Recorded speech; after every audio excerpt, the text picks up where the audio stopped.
Good morning and good afternoon, guys. Welcome to today's episode. I hope you'll all enjoy today's episode. Please give it a like, hit that subscribe button, and please share. As I mentioned in the first podcast, I will be doing some readings, which I hope you'll all like. I hope you'll all like this one. This one is my personal favorite and my own book as well. It is called A Road to Nowhere. You can find it on our website, or you can head over onto Amazon and find it there as well. I'm sorry about the last episode, guys. That one was a little crappy. My voice was too quiet and the music was a little loud. I will do better this time. And as a bonus, I will do 2 chapters. So I will start with chapter 1 of A Road to Nowhere.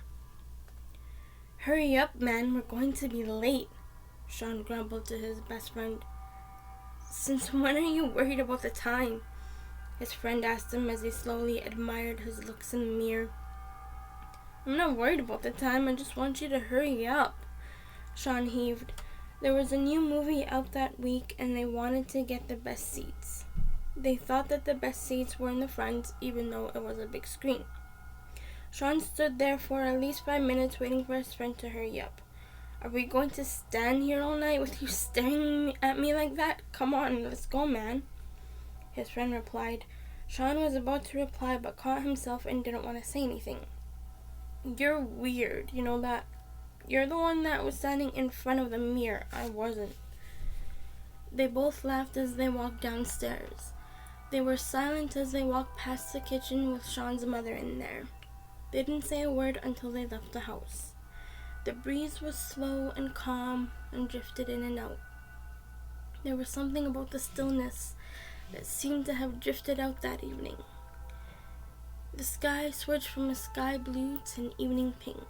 Quickly as it came, the color faded only into a dark color that everyone always ignored. As soon as they got to the theater, they quickly got their stuff and went to the room where the movie was playing. Someone quickly passed by coming from the wrong direction and almost bumped into them. Oops, sorry. They quickly ran into the other direction. Finally, they got their seats, and as soon as they sat, they waited for the movie to end. They went and watched another movie and left after it finished. There was small talk between them. How did you like the movie? His friend replied. Wasn't too bad. Did you like it? Kind of, sort of. Got boring in the end. Yeah, just dragged on in the end. Sean agreed with him. The other movie that we watched was better. Oh yeah, probably because it was scarier. They laughed at the small joke. Their talk turned to a small hum that sounded like 2 mosquitoes that were waiting for the right time to sting.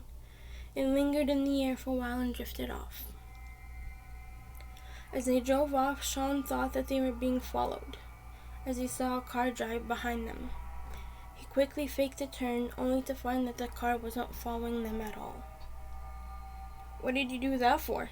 His friend answered, looking behind them, only to find no one there. Looked like someone was following us. He stared through the rearview mirror once more and saw that no one was following them. There was a moment of silence between them. Some night, huh? His friend thought aloud. Sean quickly agreed with him. The car that was behind them sped into the night. Without a trace of heat trailing behind, and without a car in front or behind him, the car made its way through into the night. He grabbed a tight hold onto the steering wheel as his hands were losing grip. He was glad that he lost the wailing noise of the siren as the police were after him. He remembered taking his ex-girlfriend's car after she dumped him.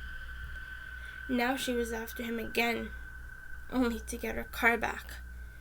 He knew that she was never going to get it. There wasn't a chance she was ever going to get it back.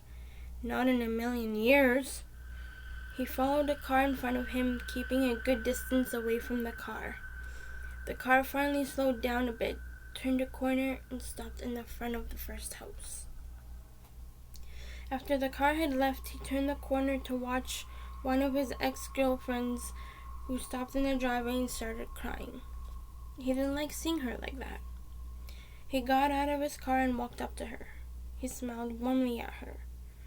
She looked up at him and recognized his face and backed away from him. She looked around her to see if there was anyone watching. She ran towards her house, trying to unlock the door as quickly as she could. Seeing her run, he knew that she made a mistake. He made a change of plans as he went after her, trying to get a hold of her. She tried struggling in his grasp. Each time she did, his grip only just tightened around her. She tried screaming, only she couldn't because he had one hand on her mouth that kept tightening around her.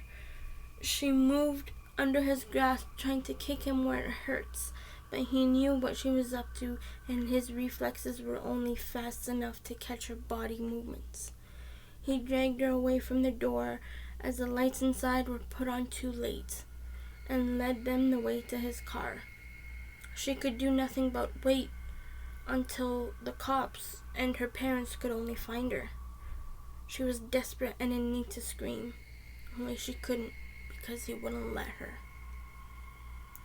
The next morning, Sean was too tired to get out of bed.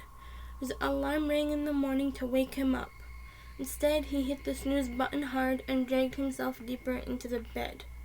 It was only the day he had off of work, and he had just wanted to sleep in. He was in a heavy sleep that he didn't feel the covers slip off of him. He tried grabbing the covers, but he only grabbed thin air. He dropped his arm and forgot about the covers. With one arm dangling on one side of the bed and his other arm on his chest, he snored away, forgetting about everything that happened in the last couple of days. He felt his cat moving beside him and snuggled beside his head. At the same moment, he felt ice-cold water splash him in the face. He tried waking up to see what was going on. When he opened his eyes, more water was splashed on him again. "Hey, come back here!" Sean cried. He tried untangling himself as he got up. He just got tired doing that. When he was finally out of the mess, he ran after his cousin. He stumbled after him and tripped as he stepped out of the doorway. His cousin just stood there laughing at him, holding the cat. It squirmed in his arms and meowed loud. Finally, he let the cat go, and it ran back into Sean's room. Just as Sean was about to get up, his cousin pushed him from behind and he fell down. "I am so going to get you one day, so you better watch your back," Sean cried. "Ooh, I'm so scared." His cousin made a face at him. Sean just made a face back at him. Just then his mom came walking in the hallway to see what the commotion was all about. Sean looked up to see his mom was all dolled up for something or someone. "What are you doing there sitting on the floor? Get up and get dressed." His mom was shocked as she saw him sitting on the floor not getting up. "For what, your wedding?" Sean replied, looking at his mom. "What are you doing dressed up like that? I hope you're not planning on going anywhere with someone. Are you?" Sean contradicted his mom. He got up and faced her. "Are you?" "I don't have time for this, Sean, and yes, I am going somewhere, and that is none of your business." "Why not?" "I mean, it is actually my business, and I want to know where you're going." Sean was almost shouting. He was definitely awake. He stood up and glared his mom down. "You are not the man of this house, and you know that." She stared blankly downstairs, not wanting to look at him. "Oh, and exactly who is, Mom? Tell me, 'cause I can just go around every neighborhood and ask the dozens of men if they are the man of this house. So I want to know exactly where you are going." Sean's cousin stood in the hallway, barely listening to their conversation. "I don't have time for this. Please move. I have a meeting that I have to go to, and I am going to be late." She stared blankly, continuously at the floor. She didn't want to look at him in the face when he got angry. It just made her sad. He didn't move out of her way. He stood there for less than a minute, not even thinking. "Really? You have a meeting, huh?" Sean stormed into his room, quickly put his clothes on that he wore the day before, not caring. He stared at his mom for a moment and stormed out, slamming the front door behind him. His mom stood there shaking in her high heels. She went back to her room and stared at herself in the mirror. Her eyes were streaked with mascara and eyeshadow. Her face was plump with blush. She didn't like seeing Sean depressed that way. She didn't even like looking at the side of him when he got angry. She hoped that he wasn't going to do anything stupid like he usually does. She cried deep inside and the pain was hurting, where it always hurts. She looked back into the mirror again to see that her eyes were bloodshot. "Aunt Rose, are you okay?" She turned towards the door and smiled at him. "I'm fine, sweetie. Why don't you go to the neighbor's house and play there for a while?" Her voice trembled a bit. He didn't object, so he left with a still smile.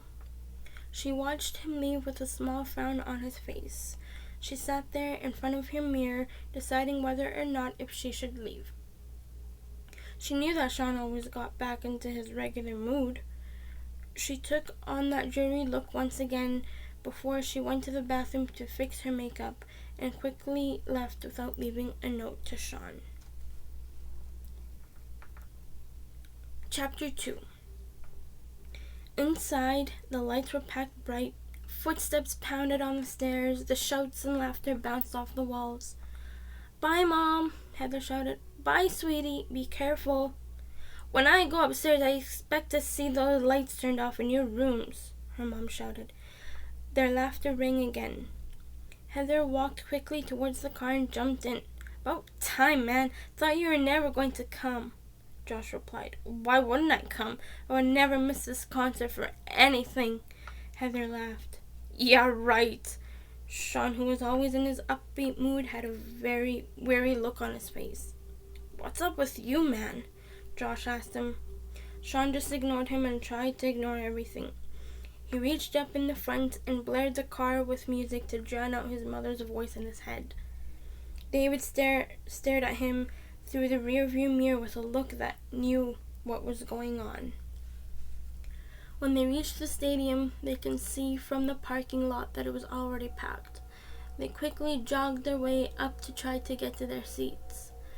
"Who is the best band in the world?" Josh cried. "Westlife!" Sean, David, and Billy shouted. They all laughed happily. Others turned to see what the commotion was.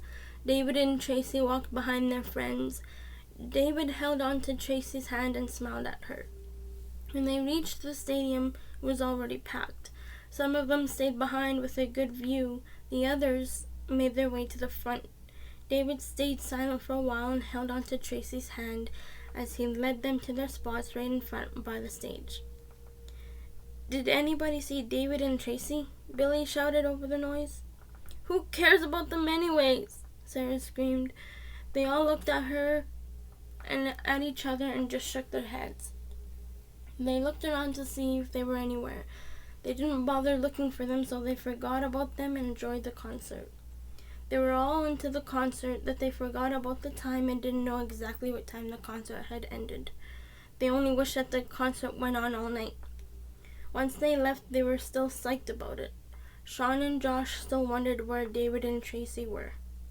"Who cares? At least we got to drive all night without Tracy whining about going home early for no reason," Sarah said bitterly. They all stared at her. Heather silently agreed with her. Even though Heather liked Tracy, she didn't want Sarah to know because she didn't want to choose over whom she liked the best. Heather put a small smile on her face when she saw Tracy and David walking far behind them.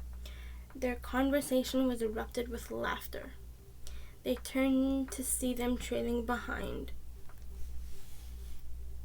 "Did you see the look on his face when I asked him that?" David laughed. "Yeah, he looked like he wanted to punch you." Tracy laughed hard. "I agree. Let me see the picture." Tracy couldn't stop laughing.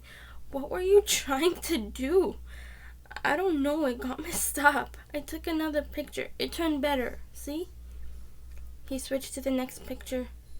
That's better. I like that one better. They slowed their pace and stared at the pictures. Wait, go back. What? I love this picture. You know why?